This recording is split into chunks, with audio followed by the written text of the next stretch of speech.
ये संसार एक ऐसे मोड़ पर खड़ा है जहां से अब वापसी शायद संभव नहीं।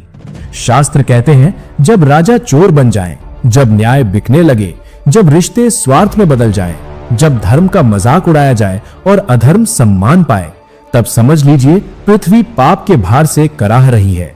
और जब पृथ्वी कराहती है तो ब्रह्मांड मौन नहीं रहता। तभी जन्म होता है एक अंतिम अवतार का, कल्कि, वो नाम जो कलयुग के अंत की घोषणा करेगा। और आज हम जानेंगे कि क्या वो समय हमारी सोच से कहीं ज्यादा करीब है। ये श्रीमद् भागवत पुराण और विष्णु पुराण में बताए गए उस युग के लक्षण हैं जिसमें हम और आप जी रहे हैं, कलयुग। शास्त्रों के मुताबिक कलयुग की शुरुआत करीब 3102 ईसा पूर्व में हुई थी, जब भगवान श्री कृष्ण ने अपनी लीला पूरी करके इस धरती से विदा ली थी। पुराणों में कलयुग की कुल उम्र 4,32,000 साल बताई गई है। इस हिसाब से तो अभी कलयुग को शुरू हुए लगभग 5,127 साल ही हुए हैं और इसके खत्म होने में 4,27,000 साल से भी ज्यादा का वक्त बाकी है। लेकिन एक मिनट रुकिए, अगर ये सच है तो हमारे चारों ओर ये नैतिक पतन, ये प्राकृतिक आपदाएं और लगातार बढ़ता अधर्म किस ओर इशारा कर रहा है? क्या ये हो सकता है कि समय की इस गिनती में कोई ऐसा राज छिपा हो जिसे हम अब तक समझ ही नहीं पाए? अब सवाल ये है कि अगर लाखों साल बाकी हैं, तो कल की अवतार की इतनी बातें क्यों हो रही हैं? यहीं पर एक और प्राचीन ग्रंथ सामने आता है जो इस पारंपरिक गणना को चुनौती देता है, भविष्य मालिका। करीब 16वीं शताब्दी में उड़ीसा के महान संत अच्युतानंद दास और उनके साथी पंच सखाओं ने इस ग्रंथ को रचा था। ये कलयुग के अंत और एक नए युग की शुरुआत की हैरान करने वाली भविष्यवाणियां करता है। कई लोग मानते हैं कि लगभग 600 साल पहले की गई इसकी कई बातें आज सच होती दिख रही हैं। ये ग्रंथ दावा करता है कि कलयुग की उम्र 4,32,000 नहीं बल्कि सिर्फ 5,000 साल ही थी, जो अब पूरी हो चुकी है। इसके अनुसार हम कलयुग के अंत और एक नए युग की शुरुआत के बीच के संधिल में जी रहे हैं। ये वो दौर है जब पुराने युग का विनाश और नए युग का निर्माण साथ साथ हो रहा है। लेकिन क्या एक ऐसे ग्रंथ को अंतिम सत्य मान लिया जाए जिसकी व्याख्या पर विद्वानों में भी अलग अलग राय है? इस सवाल का जवाब हमें ब्रह्मांड की एक बेहद गहरी अवधारणा में मिलता है, काल पुरुष। तो ये काल पुरुष क्या है? वैदिक ज्योतिष में काल पुरुष का मतलब है समय का जीता जागता रूप या ब्रह्मांडीय पुरुष। ये एक ऐसी सोच है जो पूरे ब्रह्मांड को एक जीवित चेतन शरीर की तरह देखती है और इसी शरीर से पूरा राशि चक्र बना है। जरा कल्पना कीजिए एक विशाल ब्रह्मांडीय इंसान की जो समय के महासागर में लेटा हुआ है। उसका सिर मेष राशि है, उसका चेहरा वृषभ राशि है, उसकी भुजाएं मिथुन राशि है, उसका दिल कर्क राशि है और इसी तरह उसके पैर मीन राशि तक फैले हैं।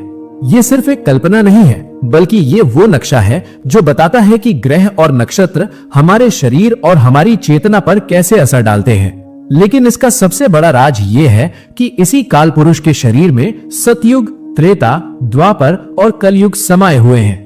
वो अपनी एक ही सांस में पूरे कल्प को जी लेता है। काल पुरुष का सिद्धांत हमें ये बताता है कि हम इस ब्रह्मांडीय खेल में सिर्फ दर्शक नहीं है।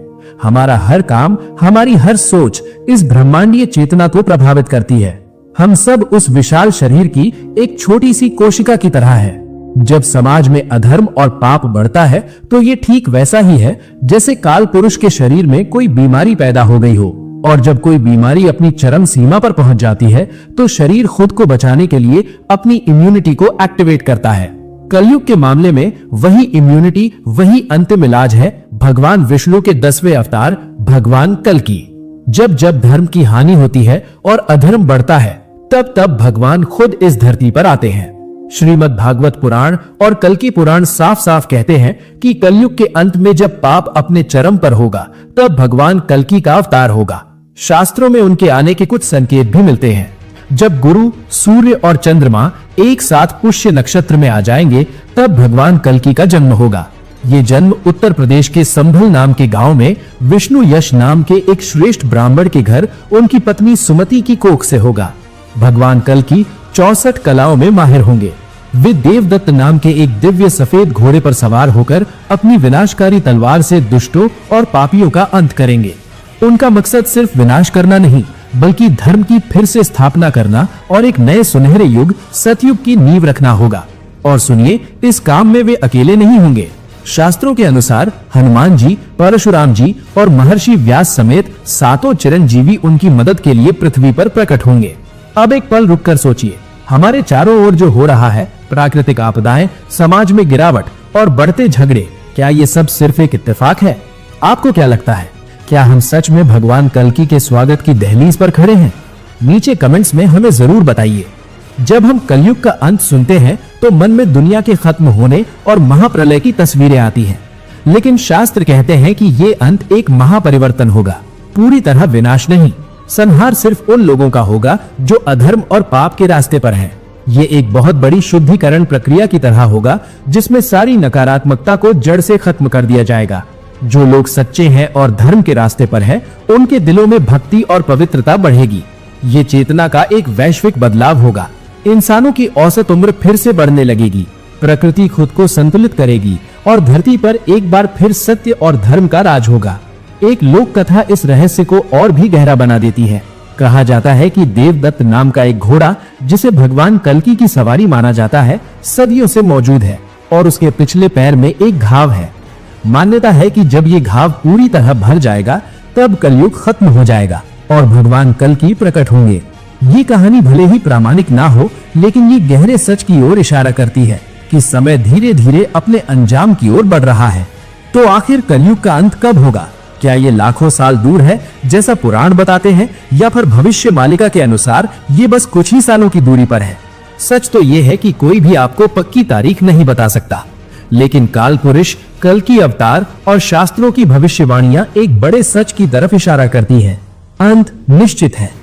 तो असली सवाल ये नहीं है कि कलयुग कब खत्म होगा, असली सवाल ये है कि जब तक ये है, हम इसमें कर क्या रहे हैं। काल पुरुष का सिद्धांत हमें याद दिलाता है कि हम इस ब्रह्मांडीय शरीर का एक अहम हिस्सा है। हमारा हर काम, हमारी हर सोच मायने रखती है। तो क्या हम अपनी चेतना को पवित्र करके आने वाले सतयुग के लिए खुद को तैयार कर रहे हैं, या फिर हम कलयुग के अंधेरे में ही खोए रहना चाहते हैं? चुनाव आपका है। भगवान कल्कि का आना सिर्फ एक बाहरी घटना नहीं होगी, ये एक आंतरिक क्रांति भी होगी। ये उन सभी के लिए एक नए युग की शुरुआत होगी जो सत्य, धर्म और दया के रास्ते पर चलने को तैयार है। अगर इस वीडियो से आपने कुछ सीखा या जाना है तो इसे लाइक करें और अपने दोस्तों और परिवार के साथ शेयर करें, और हमारे चैनल को सब्सक्राइब करना ना भूलें। सबका कल्याण हो। जय श्री कृष्णा।